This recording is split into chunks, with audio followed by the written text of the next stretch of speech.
The Eavesdropper. If the two masked highwaymen had been crouching in position for a foot race to be started at the shot of a pistol, they could hardly have sprung forward more suddenly or have sped down the road more rapidly. One glance over their shoulders at what doubtless appeared to them to be something like a regiment of armed men was pouring out of the timber, as one of the boys afterward put it, was enough to make them hot-foot along hot enough to melt all the ice and snow in their path. All of the boys now produced the flashlights which they had carried in their pockets, and turned them on to their own faces, in order that Mr. Stanlock might see who they were and have no doubt that they were friends. This was according to one detail of their pre-arranged plan, and worked successfully. The owner of the automobile recognised his nephew, Clifford Long, and the scout uniforms worn by the boys, and realised at once that he had been rescued from the hands of a pair of unscrupulous rascals by a company of real boy heroes.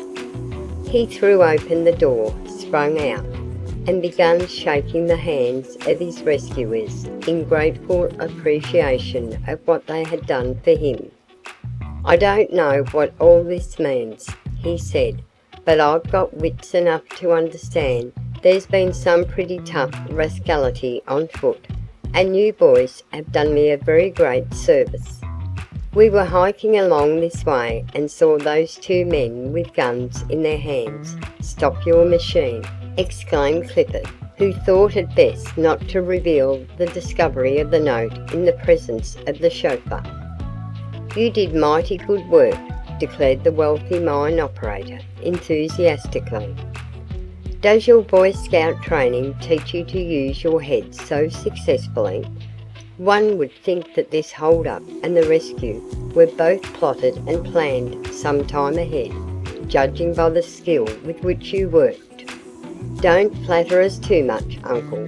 You may tempt us to help along the deception by leading you to believe that we really are a remarkable bunch of boys," Clifford warned slyly.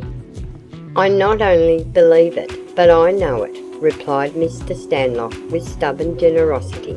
"So if I am deceived, the fault is all my own." "But, Clifford, I didn't know you were in town. When did you come?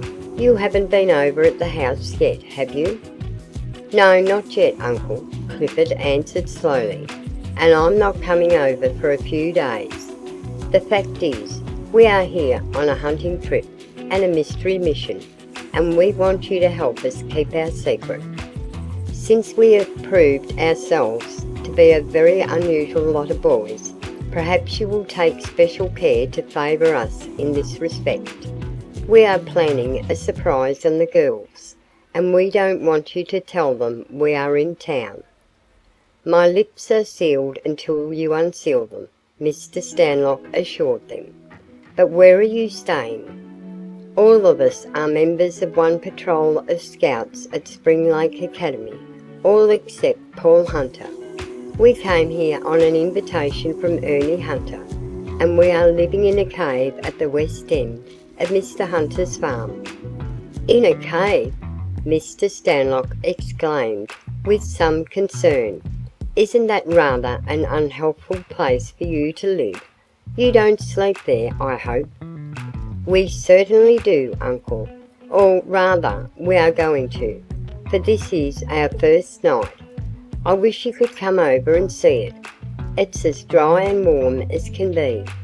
Paul dried it out by keeping a stove burning in it for several days." "A stove in a cave," was Mr. Stanlock's astonished comment. "That is surely some combination of wild nature and mechanical civilization. I shall certainly inspect your domesticated wild and woolly retreat when I am invited to come." "Any time, Mr. Stanlock," Ernie interposed with the hospitality of host. "Name your time and we'll be there to receive you. You'll have quite a walk to the cave tonight, and the walking isn't very good, I venture. Pile in, and I'll take you in the machine." "I'm afraid we'll make more of a load than you can carry," said Ernie. "This machine can carry 7, 9 in a pinch, and 11 in a case of life and death," assured Mr. Stanlock. "But I've got an idea that will cut off the life and death. I am bringing home a large sled that a young manual training student made for my 7-year-old son, Harold. It has a good, strong rope attached, and we will hitch it on behind, and 2 of the boys can ride on that." "Let you and me hitch," said Paul to Jerry eagerly.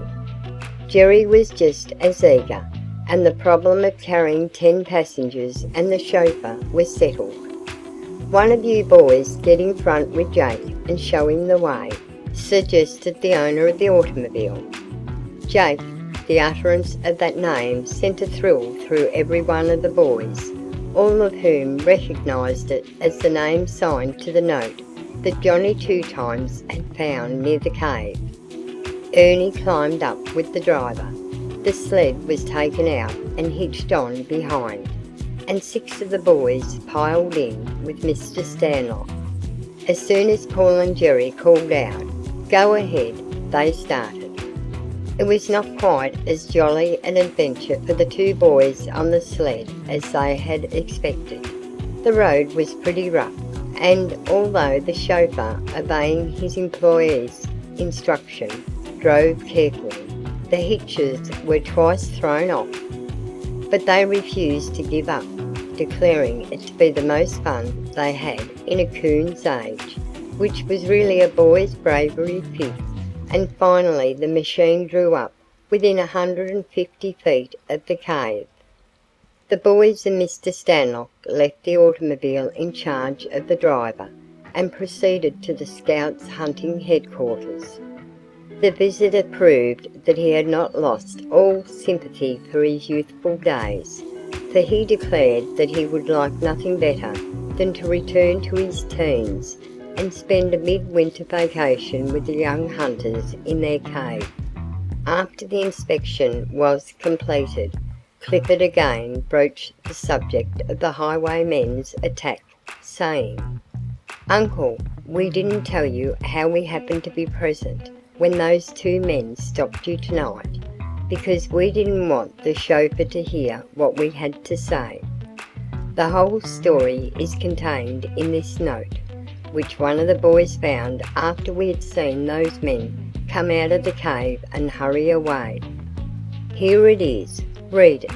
As you are more interested in it than anybody else, you may keep it." Clifford drew the folded paper from his vest pocket and gave it to Mr. Stanlock. The latter held it close to the lamp and read, "That's Jake, my driver. It's his handwriting, I'm certain. What did we want to do that for? He must be in league with those worst element of the strikers. Probably they paid him well for this, or promised him a tempting bribe." Mr. Stanlock mused thus aloud as he studied over the note. The situation puzzled him. What ought he to do? Of course he must have the driver arrested, and there must be an investigation by the police. But would it be safe for him to trust Jake to drive him home? Probably it would be safe enough, for doubtless the driver had no desire to be openly connected with the plot. He was about decided to return home with the driver and say nothing to him about the note, when a slight noise at the entrance attracted the attention of all. Listening carefully, they could hear the sound of retreating footsteps. "That's Jake," Mr. Stanlock exclaimed. "He overheard us. After him, or he'll run away with the machine." The rush for the entrance threatened to cause some confusion and delay in getting out. Fortunately, however, the delay, if any, was not serious, and the pursuit soon indicated that there were some real sprinters among the boys. As they emerged from the cave, the driver was already within 50 feet of the machine, but he looked back over his shoulder and evidently thought better of his original purpose, for he turned to the left and raced down the hill toward the road at another point, leaping and striding with such recklessness that he seemed almost miraculous that he should escape a fall and serious injury. Mr. Stanlock had no desire to attempt a capture of the traitorous chauffeur by physical force, and when he saw that Jake had given up the idea of fleeing in the automobile, he called the pursuit off. Then he announced his intention to drive the machine home himself, taking the route that led past Mr. Hunter's home. He had no fear of further trouble with the driver or his confederates, for he was certain that Jake was a coward at heart, and the two highwaymen could hardly have arrived in the vicinity of the cave on foot, since they were driven off in mad haste in the opposite direction, even if they had been disposed to make another attack. "Well, good night, boys," he said, taking his place in the driver's seat. "You've done me a service tonight that I won't forget very soon. Come and see me, all of you, after you have sprung your surprise on the girls. I'll remember to keep your secret all right. Good night." He put his foot on the starter, gave the steering wheel a few turns, and the throbbing machine moved over the sloping stretch of ground between the cave and the road. The boys, several of them with guns in their hands, followed him to the road, and stood there ready to run to his assistance if they should see any evidences of another attack. They continued to watch for 15 or 20 minutes, until the lights of the automobile, which pierced the darkness far ahead, indicated that he had proceeded between 1 and 2 miles without interference.